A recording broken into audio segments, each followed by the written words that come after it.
जौनपुर नामक छोटे से गांव में काफी कम आबादी रहती थी। वहां के लोग काफी कम पढ़े लिखे थे। गांव में एक स्कूल तो था, परंतु लोगों में जागरूकता की कमी के कारण बहुत कम बच्चे ही उस स्कूल में पढ़ने आते थे। गांव में ज्यादातर किसान रहते थे। इसी गांव में सतिया नाम का एक किसान रहता था, जिसका बेटा दीपक गांव के स्कूल में 12वीं कक्षा में पढ़ता था। अरे बेटा, अब तुम्हारी 12वीं की परीक्षा होने वाली है। उसके बाद क्या सोचा है? 12वीं के बाद पढ़ाई की कोई सुविधा नहीं है। पिताजी, 12वीं के बाद मैं शहर पढ़ने के लिए जाना चाहता हूँ। मेरा एक दोस्त भी आगे पढ़ने के लिए शहर जाएगा। सतिया ने बेटे की पढ़ाई के लिए कुछ पैसे जोड़ रखे थे। दीपक आगे पढ़ने के लिए शहर चला गया।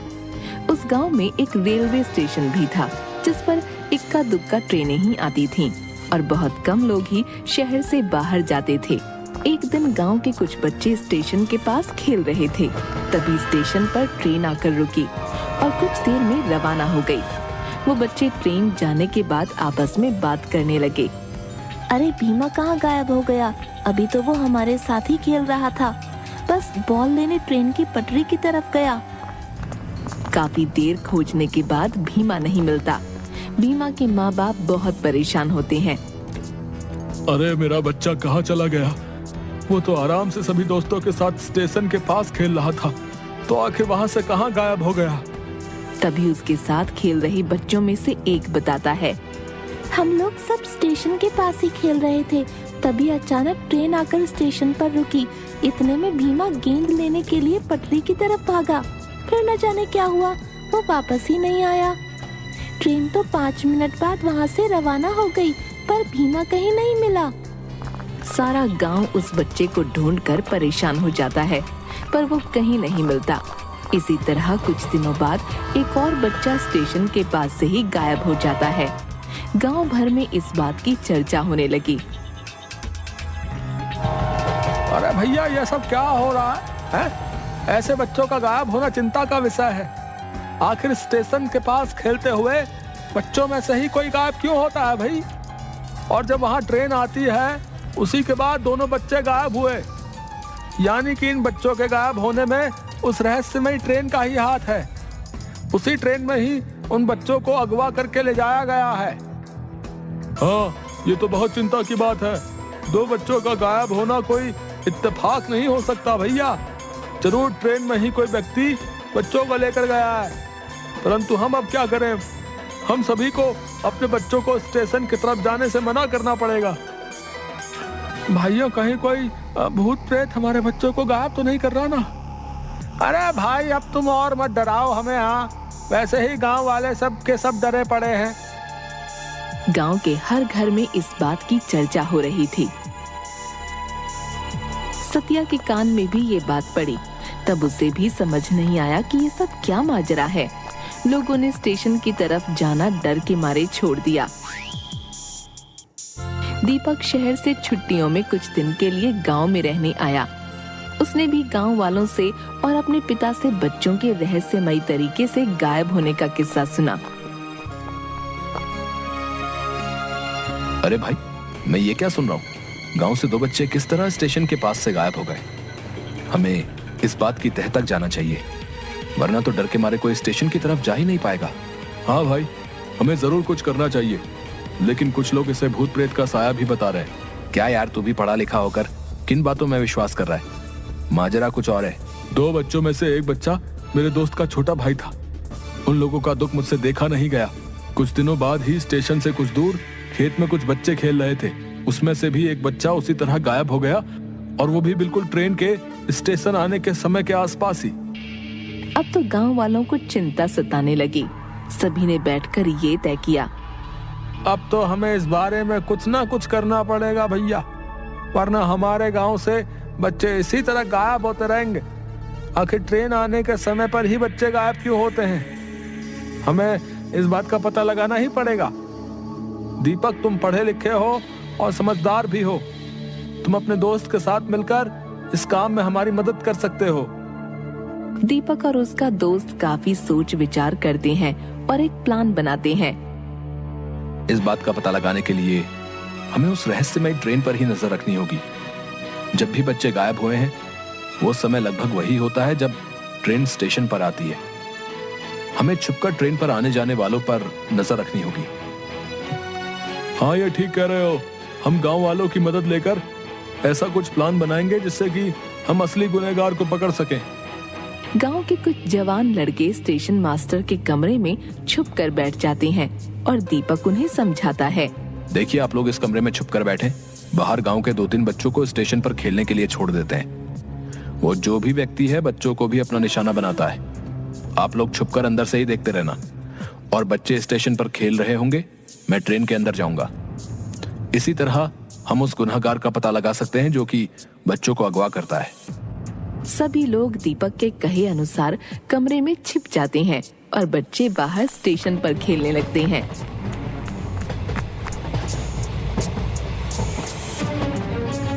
ट्रेन स्टेशन पर जैसे ही रुकती है, उसमें से एक आदमी कंबल ओढ़े बच्चों की तरफ बढ़ता है।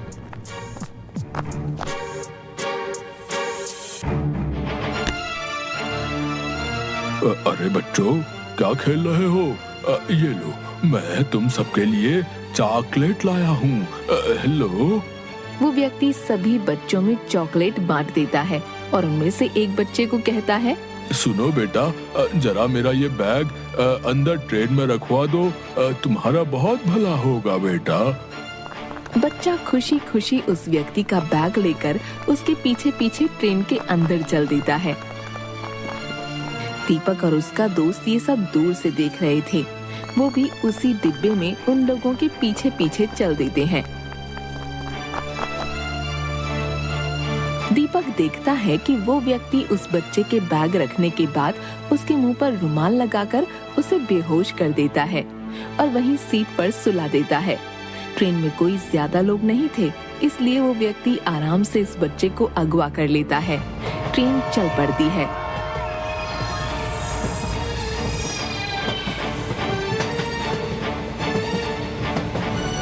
दीपक भी उसी डिब्बे में बैठा उन पर नजर रख रहा था। दीपक अपने दोस्त से कहता है, मुझे लगता है ये व्यक्ति इस बच्चे को अगवा करके ले जा रहा है, परंतु ये ऐसा क्यों कर रहा है? मुझे चुपचाप इस पर नजर रखनी होगी, तभी मैं इसे रंगे हाथों पकड़ पाऊंगा।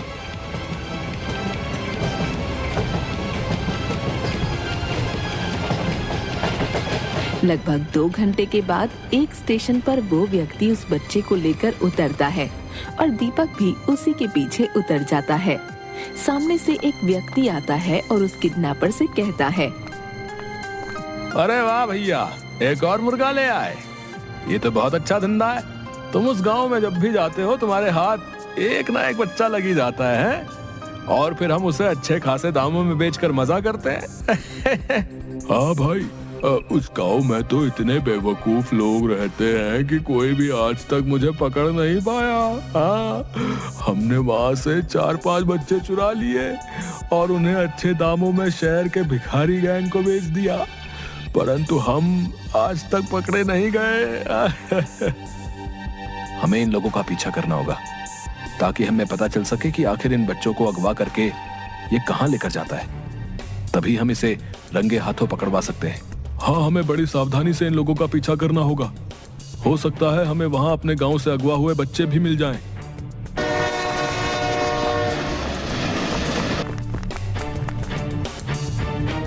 फिर दीपक और उसका दोस्त उन दोनों किडनैपर्स का पीछा करने लगते हैं।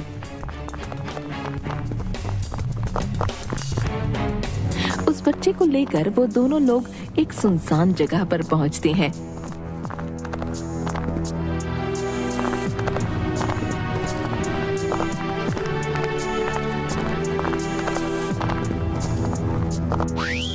दीपक और उसका दोस्त बहुत सावधानी से उन लोगों का पीछा करते रहते हैं।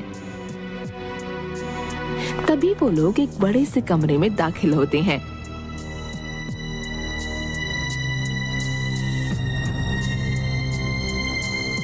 सामने बैठा एक व्यक्ति किडनैपर से पूछता है, आ गए तुम लोग एक नया शिकार लेकर? अब तो हमारे पास बहुत से बच्चे हो गए हैं जिनसे रोजाना भीख मंगवा कर हमारे पास बहुत माल इकट्ठा हो जाता है। सामने का नजारा देखकर दीपक और उसके दोस्त के होश उड़ जाते हैं।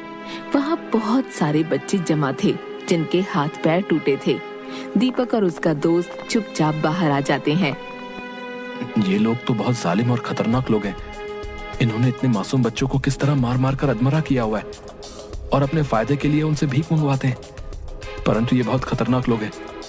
हमें इन्हें पकड़ने के लिए पुलिस की मदद लेनी होगी। हाँ दीपक, तुम ठीक कह रहे हो। इन मासूम बच्चों की जान बचाने के लिए हमें इन जालिमों को रंगे हाथों पकड़ना ही होगा। और ये काम हम दोनों अकेले नहीं कर सकते। हम लोग कल पुलिस के साथ प्लान बनाकर इन्हें रंगे हाथों पकड़वाएंगे और इन मासूम बच्चों को इस नर्क से आजादी दिलवाएंगे। दीपक अगले ही दिन वहाँ के थाने में जाकर पुलिस इंस्पेक्टर को सारी बात बताता है कि किस तरह वो लोग बच्चों को अगवा कर इस धंधे में लगा देते हैं। हम आप लोगों की बहादुरी और जज्बे की दाद देते हैं। आप लोगों ने इतनी हिम्मत करके और अपनी जान जोखिम में डालकर इन लोगों का भांडा फोड़ दिया। अब आपको चिंता करने की ना कोई जरूरत नहीं है। कल हम लोग आपके साथ चलकर उन्हें रंगे हाथों पकड़ के उन्हें जेल में डाल देंगे। अगले ही दिन पुलिस इंस्पेक्टर और बहुत से पुलिस कर्मचारी दीपक और उसके दोस्त के साथ उसी जगह पर जाते हैं और चारों तरफ से उस जगह को घेर लेते हैं। सबके सब घेर लिए गए हो। अपने हथियार फेंक दो और अपने आप को पुलिस के हवाले कर दो। सभी अपराधी पुलिस द्वारा हिरासत में ले लिए गए। रे तुम लोग कौन हो हैं? और इन बच्चों को अगवा क्यों करते हो? जल्दी सब बताओ। पुलिस की मार खाने के बाद वो दोनों किडनैपर सारा सच उगल देते हैं। हम लोग गांव से बच्चों को चुराकर शहर में भिखारी गैंग को बेच देते थे। हमें इन बच्चों को बेचने पर अच्छी खासी रकम मिलती थी। वे लोग इन बच्चों के हाथ पैर तोड़कर इनसे भीख मंगवाते थे। ये लोग काफी समय से अपना धंधा चला रहे हैं दीपक। तुमने इन लोगों को पकड़वा कर बहुत अच्छा किया। इन लोगों ने और भी कई गांव के इस तरह के बच्चों को ट्रेन में अगवा किया है। जिस गांव की आबादी कम होती थी वहीं के बच्चों को ये लोग निशाना बनाते थे और हम लोग काफी समय से इनकी तलाश में थे, परंतु इनका कोई सुराग हमें नहीं मिल पा रहा था। तुम लोगों का बहुत बहुत धन्यवाद जो तुमने इतनी हिम्मत करके इन लोगों को रंगे हाथ पकड़वाया भी। ये तो हमारा फर्ज था इंस्पेक्टर साहब। ऐसे लोगों को तो सलाखों के पीछे ही होना चाहिए। इन्होंने न जाने कितने घरों के बच्चों को उनके माँ बाप से जुदा करके अपने फायदे के लिए बेच दिया। पुलिस उन गुनहगारों को जेल में डाल देती है और सभी अगवा हुए बच्चों को आजादी दिलवा देती है। दीपक अपने गांव के चारों बच्चों को वहां देखकर बहुत खुश होता है। देखो भीमा और बाकी बच्चे हमें मिल गए हैं। अब हम इन्हें गांव वापस ले जाकर आपसे इन्हें मिलवाएंगे तो वो लोग कितने खुश होंगे। दीपक और उसका दोस्त उन बच्चों को वहां से छुड़वाकर गांव वापस ले आते हैं। गांव वाले अपने बच्चों को जिंदा वापस देखकर बहुत खुश होते हैं और दीपक और उसके दोस्त का शुक्रिया अदा करते हैं। इस तरह दीपक और उसके दोस्त ने समझदारी और हिम्मत से काम लेते हुए इन लोगों को सलाखों के पीछे पहुंचा दिया। अब गांव वाले बहुत खुश और निश्चिंत थे।